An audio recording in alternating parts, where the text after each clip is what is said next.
자, 오늘 설교의 제목은 성탄의 은혜입니다. 본문 말씀은 조금 전에 읽었던 누가복음 2장 14절이 되겠어요. 메리 크리스마스입니다. 오늘은 만왕의 왕 예수님께서 오신 성탄절입니다. 이 성탄의 기쁨과 은총이 예배드리는 우리 모두에게 임하기를 주의 이름으로 축복합니다. 이 닥터 스스라고 이 사람이 쓴 그린치는 어떻게 성탄절을 훔쳤는가라는 그러한 책의 내용입니다. 산 꼭대기에 살고 있었던 심술꾸러기 그린치는 성탄절 이브를 맞이하여 기쁨에 젖어 있는 산 아래 마을을 보고 있었어요. 그리고 심통이 났습니다. 그린치는 외톨이였거든요. 함께 보낼 가족도 없고 친구도 없었습니다. 산 아래 마을 사람들은 크리스마스 트리도 만들고 서로 선물도 주고받으면서 맛있는 음식을 준비하고 있었던 겁니다. 이 모습을 보고 있던 그린치는 진짜 성질이 났던 거예요. 그래서 저들의 성탄절을 완전히 망쳐놓겠다 이렇게 결심을 합니다. 한밤중에 산 아래로 내려가서 집집마다 다니면서 크리스마스 추리와 선물 이 모든 것을 훔쳐가지고 산 위에 있는 자기의 집으로 올라왔습니다. 다음 날 아침에 그린치는 사람들의 속이 뒤집어지고 성탄절이 엉망이 됐을 것이다 이렇게 잔뜩 기대를 하고 마을 아랫사람들을 내려다봤어요. 근데 이게 어찌된 일입니까? 마을 사람들은 추리도 없고 선물과 음식도 다 몽땅 사라져 버렸습니다만 여전히 기쁜 마음으로 즐겁게 아기 예수님을 찬양하면서 성탄절을 맞이하고 있었던 것입니다. 자, 여러분들은 어떻습니까? 여러분들에게서 누군가가 크리스마스 추리, 선물 이 모든 것을 다 빼앗아 간다고 해도 여러분들은 여전히 즐겁고 기쁜 마음으로 성탄절을 맞이할 수 있습니까? 만약 그렇다면 그 이유가 무엇입니까? 그렇죠. 우리에게는 예수님이 계시기 때문에 그런 거예요. 근데 요즘에는요, 성탄절인데도 그 소중한 예수님의 이야기가 점차 사라져 가고 있는 것 같습니다. 더 이상 아기 예수님의 오심을 기억하고 감사하고 축하하는 그러한 성탄절이 아니고 연말 연시를 맞이해서 흥겹게 춤추고 술 마시고 노는 이러한 광란의 계절이 되고 있는 것 같습니다. 예수님을 믿는 우리 자신들은 성탄절의 의미를 그래서 바로 알아야 한다 하는 겁니다. 자, 예수님께서 오신 모습 어떻습니까? 의외로 평범했지요. 그래서 그 예수님이 태어나신 장소가 베들레헴이잖아요. 요셉과 마리아가 베들레헴이라고 하는 다윗의 동네로 올라가서 첫 아들을 낳았다. 이 베들레헴이라고 하는 장소는 의외의 장소였습니다. 당시의 세계 수도 로마, 거룩한 성 예루살렘, 아름다운 항구의 도시 가이사라, 갈릴리 해변 이 멋진 곳도 많이 있는데 왜 하필이면 그 작은 마을 촌동네 베들레헴에서 탄생했습니까?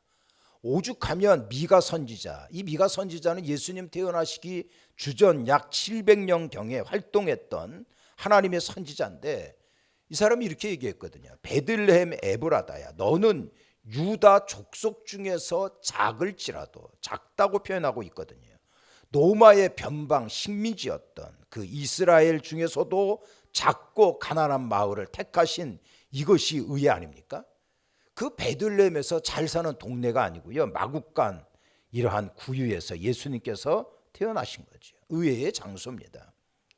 또 하나는요, 의외의 인물 아닙니까? 우리가 누가복음 2장을 보면은 요셉과 마리아가 베들레헴이라고 하는 다윗의 동네로 올라가서 첫 아들을 낳았다라는 얘기입니다. 마리아, 가나안 지역의 어린 소녀를 통해서 아기의 모습으로 구세주가 오시는 것 자체가 의외입니다. 자, 왕의 가문입니다만 이미 몰락해서 가난하고 힘이 없는 요셉을 육신의 아버지로 오심도 참 평범하지요.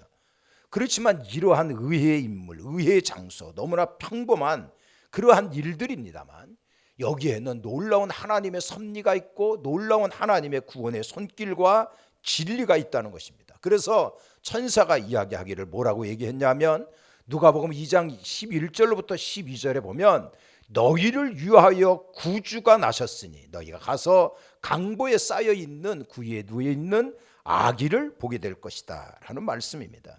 강보라는 것 잘 알잖아요. 베네 쪼골입니다. 이것으로 아기 예수님을 쌓아서 구유에 누인 겁니다. 자, 여러분들 이 구유라고 하는 것은요, 짐승의 먹이통 아닙니까? 깨끗이 퐁퐁으로 팍팍 닦아서 설거지해가지고 짐승에게 먹이를 주나요? 그렇지 않습니다. 오물투성이 그 상태로 주는 거거든요. 이러한 지저분한 곳에서 아기 예수님께서 누이시고 태어나신 겁니다. 여기에는 놀라운 의미가 있습니다. 빌립보서에 보면 성자 예수님은 근본 하나님과 본체시나 하나님과 동등됨으로 취할 것으로 여기지 아니하시고 오히려 자기를 비워 종의 형체를 가져 사람들과 같이 되셨다라고 말씀하고 있어요. 그러니까 예수님께서는 육신을 입고 이 땅에 오셨습니다. 우리와 같이 목마름 그리고 허기를 느끼시고 똑같은 감정을 경험하시고 신체적으로 필요하시고 그러한 육체의 모든 것을 느끼시면서 활동하셨던 우리의 구세주 아닙니까? 여기에는 얼마나 놀랍고 큰 은혜가 있는지 우리는 잘 압니다. 예수님께서 육체로 오심으로 나를 경험하셨다고요. 그래서 나를 100% 이해할 수 있다. 나를 불쌍히 여기셔서 전적으로 하나님의 전능한 역사로 나를 도와주시고 이끌어 주신다. 이러한 의미입니다. 지금도 그렇습니다만 옛날에 왕이 지나갈 때는요, 고개를 들 수가 없어요. 가까이 갈 수도 없습니다. 만약 대통령이 지나가다가 방탄차에서 내려가지고 여러분들에게 다가와서 대화도 하고 손도 잡아주고 콩나물 국밥 사 먹으라고 만원을 쥐어준다면 에이 째째하게 만원, 이게 아니잖아요. 액수가 문제가 아닙니다. 얼마나 큰 영광이겠어요. 아마 졸도할 겁니다. 천지를 창조하시기 그 이전부터 계신 예수님께서 이 세상에 오심 자체가 영광 아닙니까? 하나님께서 그 높은 보좌를 내놓으시고 직접 오심으로 우리는 수지 맞는 하나님의 자녀가 됐다고요. 예수님께서 이 땅에 오셔서 십자가에서 순환을 당하시고 사흘 만에 부활하심으로 우리는 영생을 얻었어요. 그리고 치유함을 받았습니다. 예수 십자가의 보혈로 삶의 고통이 해결될 수 있고요, 분명히 우리에게 풍요로운 삶, 능력의 삶, 권세 있는 삶을 약속해 주셨다고요. 우리는 승리할 수 있습니다. 합력하여 선을 이룰 수 있는 하나님의 약속을 보장받은 자녀라고요. 이렇게 하나님께서 천사를 통해서 예수님은 우리를 위한 구주라고 선포를 하신 거예요. 이 구주 되심을 가장 잘 설명하고 있는 부분이 요한복음 3장입니다. 그리고 16절에 보면 그러한 말씀이 있어요. 여러분들 요한복음 3장 16절에 보면 하나님이 세상을 이처럼 사랑하사 독생자를 주셨으니 이는 그를 믿는 자마다 멸망치 않고 영생을 얻게 하려 하심이다 라고 약속을 주셨는데요. 이게 짧은 내용입니다만 여기에는 4가지 하나님의 놀라운 은총과 축복을 우리에게 약속을 해주셨습니다. 첫 번째로는요, 하나님이 세상을 이처럼 사랑하셨다는 거죠. 이 사랑은요, 그 어떤 이 땅의 언어로 표현될 수 없는 놀라운 눈물겨운 사랑이라고 말할 수가 있어요. 두 번째로는요, 뭐라 그랬어요? 독생자를 주신 사랑 아닙니까? 사랑이라고 하는 건 자기의 좋은 것을 몽땅 주고도 또 줄 것이 없는가, 이렇게 아쉬워하는 그 마음이 이게 사랑이에요. 그러니까 우리를 얼마나 하나님께서 사랑하셨는지 독생자를 십자가에 죽이기까지, 그러면서 나를 구원하시고 나를 하나님의 자녀 삼으려고 하는 이러한 놀라운 구원의 역사를 허락해 줬다는 거죠. 그래서요, 이 요한복음 3장 16절에 보면 구원이라고 하는 표현을 하고 있어요. 우리는 원래 지옥불에 가가지고 영원한 고통을 받아야 할 이러한 사람들이었어요. 근데 무조건 주께서 우리를 구원해 주시지 않았습니까? 이러한 구원을 허락해 주신 거예요. 그리고요, 뭐라고 말씀하셨습니까? 영생을 얻게 하려 하십니다 라는 약속을 한 겁니다. 하나님의 은혜로 영원히 죽지 않고 산다는 거예요. 그래서 성탄절은요, 이런 구원의 은혜가 우리에게 임한 우주적인 역사가 일어난 날이라고요. 성탄절은 하나님께서 세상을 사랑하시는 그 사랑의 절정을 이룬 날이, 이게 바로 성탄절 아닙니까? 그래서 우리가 복음서에 보면은요, 성탄절의 은혜가 놀랍습니다. 동방박사들, 우리가 마태복음 2장에 보면은 동방 박사들이 아기 예수를 보고 크게 기뻐하더라. 엎드려 경배하고 황금과 유향과 몰약을 드렸다라고 나와 있습니다. 예수님이 탄생할 때 동방 박사들은 기쁘고 기뻐했어요. 그 머나먼 길, 고난의 길을 낙타를 타고 왔을 거예요. 많은 세월이 걸렸을 겁니다. 마침내 고생 끝에 메시아를 만났어요. 그 감격적인 표현을 기쁘고 기뻐했다라고 나와 있거든요. 오늘 여러분 성탄절을 맞이하여 비록 우리가 가야 할 길이 사막처럼 어렵고 힘들어도 오늘 성탄 예배를 드리는 여러분들에게 가고 기뻐하는 그러한 삶의 길이 열려지기를 바랍니다. 괴로웠던 거, 슬프고 고달팠던 거 이제 다 십자가에 묻어버리고 기쁨이 온전히 회복되기를 예수님의 이름으로 축복합니다. 여러분들에게 긍휼한 하나님의 역사가 임하기를 바랍니다. 자, 우리가 누가복음 1장 46절로부터 50절에 보면 이것을 마리아의 창가라고 얘기를 해요. 이 마리아가 예수님을 잉태하면서 주님께 경배하고 찬양을 했는데 거기에 보면 이런 말씀이 있어요. 50절에 보면 긍휼하심이 두려워하는 자에게 대대로 이르는도다. 자, 54절에도 보면은요, 그종 이스라엘을 도우사 긍휼히 여기시고 기억하셨다라고 나와 있어요. 긍휼이라고 하는 말이 반복되고 있습니다. 저는 이번 크리스마스 성탄절을 맞이하여 저와 여러분들에게 또한 우리의 조국 대한민국에게 가장 필요한 것이 긍휼과 자비라고 생각을 합니다. 긍휼이 뭡니까? 죄의 결과로 빚어진 비참한 상태, 비참한 인생을 향하여 베풀어지는 하나님의 전능한 역사고 사랑, 이것이 긍휼 아닙니까? 마치 어머니의 품 안에 있는 것 같은 모습이 이게 긍휼이라고요. 마리아가 경험한 하나님의 긍휼이 어떤 것이었습니까? 우리가 마리아의 창가에 보면 48절에 이런 얘기가 나옵니다. 그 계집종의 비천함을 돌아보셨으며, 비천이라고 하는 그러한 단어를 쓰고 있어요.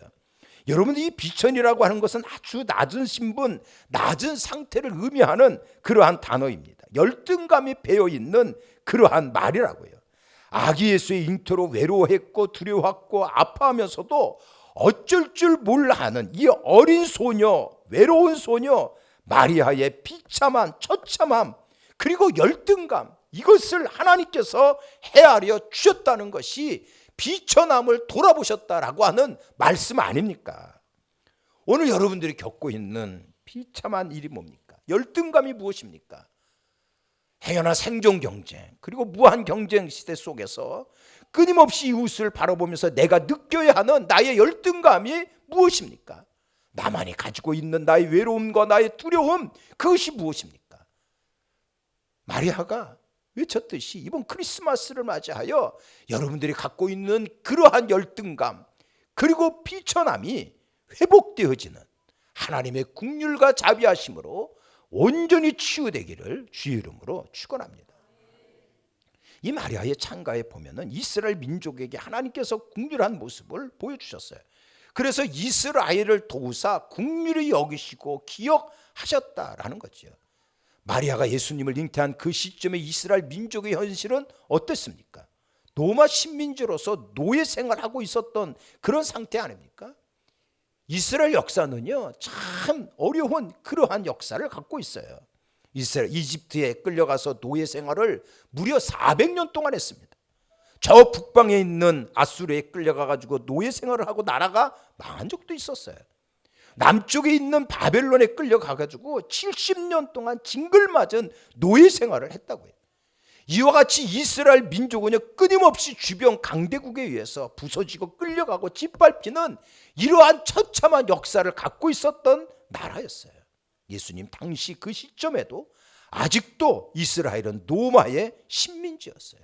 동서남북으로 어떠한 돌파구를 찾아볼 수가 없는 그러한 상태였습니다. 근데 하나님께서 뭐라 그랬어요? 이스라엘을 도우사 긍휼히 여기시고 기억하셨다라는 말씀 아닙니까? 이게 메시아가 나타났다고 하는 천사의 선포였어요. 이스라엘 민족들이 그렇게 기다려왔던 그러한 메시아가 오셨다는 거죠. 그래서 이들에게 참된 자유와 해방과 구원을 줄 수 있는 예수 그리스도의 메시아가 태어났다고 하는 선포였다고요. 사랑하는 성도 여러분, 그렇습니다. 오늘 이 나라 이 민족에게도 하나님의 국률하심이 있기를 바랍니다. 얼마나 혼탁해요. 진보와 보수가 극과 극의 갈등이 심화되고 있는 상태입니다. 우리가 어떻게 이런 나라입니까? 앞날이 불투명하고 심히 걱정이 됩니다만, 이러한 2000년 전에 천사가 외쳤던 이러한 국률, 마리아가 외쳤던 그러한 국률이 우리 민족, 우리 조국 대한민국에게 있기를 진정으로 주님의 이름으로 축복합니다. 크리스마스를 맞이하는 오늘 여러분들에게 국률이 임하는 날입니다. 여러분들의 삶, 여러분들의 가정, 여러분들의 일터와 사업장, 그리고 이 땅, 이 민족에 하나님의 국률이 임할 줄로 믿습니다. 그래서 천사의 외침과 같이럼 하늘에는 영광, 땅에는 기쁨과 평강이 오늘 우리 모두에게 임하기를 주님의 이름으로 축복합니다. 이제는 우리 구주 예수 그리스도의 은혜와 하나님 아버지 극진하신 사랑하심과 성령님의 위로와 교통하심이 예배드린 우리 모두에게 영원히 함께하옵기를 간절히 축원하옵나이다.